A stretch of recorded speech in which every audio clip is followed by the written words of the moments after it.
Android ফোনের কিন্তু অবিচ্ছেদ্য একটা অংশ হচ্ছে জিমেল। এই জিমেল কিন্তু আমরা প্রত্যেকেই ইউজ করি মেল আদান-প্রদানের জন্য এবং জিমেল অ্যাকাউন্ট ছাড়া কিন্তু অ্যান্ড্রয়েড ফোন চালানো সম্ভব নয়।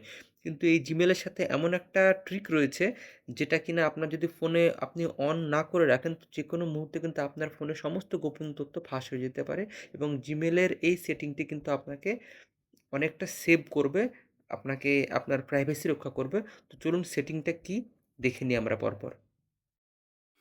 তো চলুন দেখে নেওয়া যাক জিমেলের কোন সেটিংটা চেঞ্জ করলে আপনি আরও বেশি সিকিওর হতে পারবেন জিমেলের বিষয়ে। তো জিমেলে ক্লিক করবেন এবং লেফট সাইডে দেখবেন 3টে ভার্টিক্যাল লাইন আছে। 3টে ভার্টিক্যাল লাইনে ক্লিক করার পরে সেটিং পেয়ে যাবেন, সেটিংয়ে ক্লিক করবেন। সেটিংয়ে ক্লিক করার পর আপনার যে ডিজায়ার্ড মেল বা আপনি যে মেলে চাইছেন সেটা চেঞ্জ করতে সেটা ক্লিক করবেন।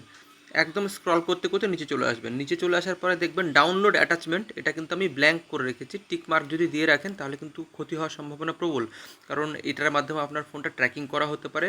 স্পাম বা ফিশিং লিঙ্ক পাঠিয়ে থার্ড পার্টি অ্যাপস আপনাকে ট্র্যাক করতে পারে, অথবা এখান থেকে কোম্পানি বিভিন্ন থার্ড পার্টি কোম্পানি পেলোড পাঠিয়ে আপনার ফোনটাকে হ্যাকিং করারও চেষ্টা করতে পারে। আর আমরা প্রত্যেকেই জানি অনেক ফিনান্সিয়াল ট্রানজ্যাকশান বা যে কোনো গুরুত্বপূর্ণ অ্যান্ড্রয়েড সেটিংয়ে কিন্তু ইমেলটা ভীষণ জরুরি এবং ইমেলে প্রচুর ওটিপি আসে।